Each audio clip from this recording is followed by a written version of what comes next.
Hello everyone, atoms और nuclei का lesson है और इस लेसन में बोर्ड के आए हुए न्यूमेरिकल्स है, इसको मैं डिस्कस करूंगा। राइट। तो पहला सम है, two nuclei have mass number in the ratio of 27:125। What are the ratios of their nuclear density and nuclear radii. तो हम लोग जानते हैं न्यूक्लियर डेंसिटी एक कांस्टेंट क्वांटिटी होती है, तो इनका जो रेशियो होगा date is will be 1:1। D1:D2 ले लिया हमने डेंसिटी, ये आ गया आपका 1:1। मास नंबर से कोई फर्क नहीं पड़ेगा। सेकेंड है, हमें रेडियाई का रेशियो निकालना है। तो पहले का रेडियस हमने R1 माना, दूसरे का रेडियस हमने R2 माना। तो R1/R2 जो होता है इक्वल टू A1/A2 पे पावर 1/3 होता है।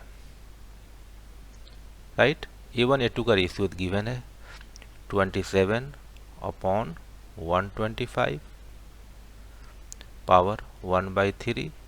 27 को लिख दिया हमने 3 का क्यूब और इसको लिख दिया हमने 5 का cube divided by 1/3। This is equal to 3/5। तो ये रेशियो हो गया 3:5 का। ठीक है। सेकेंड क्वेश्चन पे आ रहे हैं हम लोग।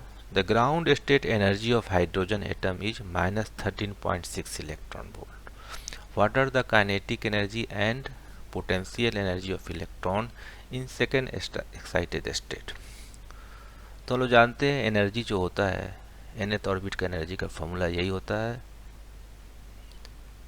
-13.6/n² electron volt. और ग्राउंड स्टेट के लिए n1 पुट करेंगे तो ग्राउंड स्टेट की एनर्जी आ जाएगी। तो हमें first of all second excited state की एनर्जी निकालनी है। तो सेकेंड एक्साइटेड स्टेट के लिए n3 पुट किया जाता है। मैक्सिमम स्टूडेंट यहाँ पर मिस्टेक कर देते हैं, सेकेंड एक्साइटेड स्टेट n के जगह 2 पुट कर देते हैं। ग्राउंड स्टेट के लिए n1 होता है, फर्स्ट एक्साइटेड स्टेट के लिए n2 होता है और सेकेंड एक्साइटेड स्टेट के लिए n3 होता है। तो एनर्जी हमने निकाला सेकेंड एक्साइटेड स्टेट का, ये आ जाएगा आपका -13.6/3 का स्क्वायर, ये आ जाएगा -1.5 इलेक्ट्रॉन वोल्ट। राइट। अब 1.5 इलेक्ट्रॉन वोल्ट आ गया।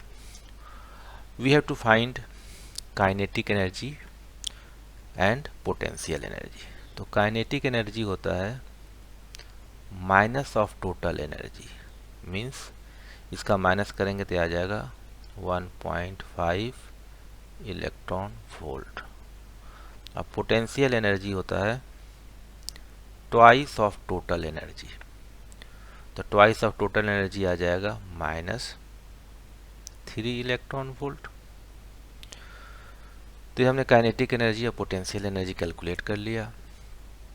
अब इस सम का सेकेंड पार्ट है, if electron jumps to ground state from second excited state, calculate the wavelength of spectral line emitted. तो इसके लिए हम लोग क्या करेंगे, ये फॉर्मूला यूज करेंगे h nu equal to EI minus EF, initial state minus final state. ठीक है। इनिशियल स्टेट का एनर्जी कहाँ है, this is equal to -1.5 electron volt. Initial state है, सेकेंड एक्साइटेड स्टेट है, कहाँ पे आ रहा है, ग्राउंड पे आ रहा है, तो यह आ जाएगा 13.6, this is equal to 12.1 electron volt आ गया एनर्जी। h न्यू को लिख सकते हो आप c/λ और लैम्डा आ जाएगा आपका hc/12.1 इलेक्ट्रॉन वोल्ट को जूल में कन्वर्ट करने के लिए 1.6 इंटू 10⁻⁻19 से डिवाइड करेंगे हम लोग। H की वैल्यू होती है 6.63 10⁻34। C हो गया आपका 3 इंटू 10⁸, लाइट की स्पीड हो गई, डिवाइडेड बाई 12.1 इंटू 1.6 इंटू 10⁻⁻19।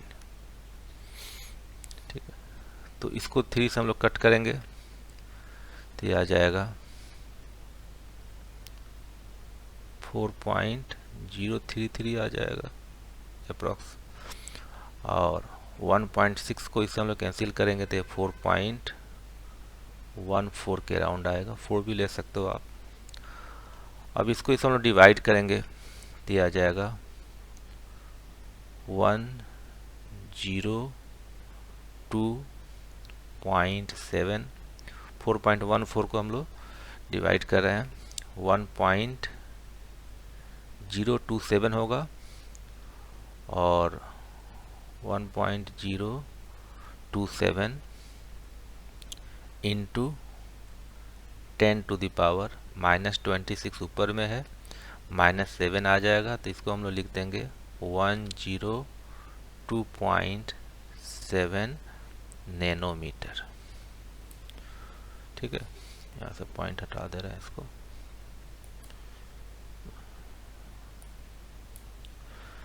ठीक है, तो 102.7 नैनोमीटर आ गया इसका आंसर, 10⁻⁹ कर दिया।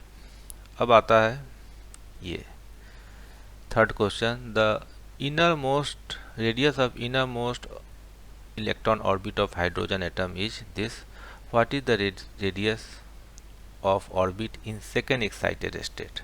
तो यहाँ भी वही हम लोग लिखेंगे, फॉर्मूला यही होता है R equal to n² R0। Second excited state के लिए n पुट करेंगे हम लोग 3, तो यह आ जाएगा 3 का स्क्वायर इंटू R0 को लिख दिया 5.3 इंटू 10⁻⁻11 मीटर।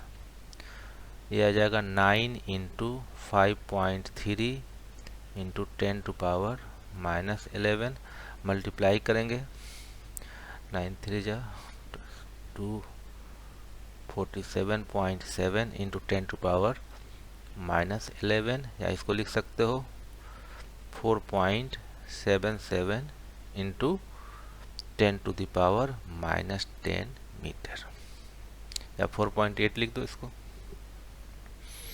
ठीक है, तो ये 3 क्वेश्चन कराया हमने, बोर्ड के क्वेश्चन हैं, या भी सकते हैं, आप इसको प्रैक्टिस करना।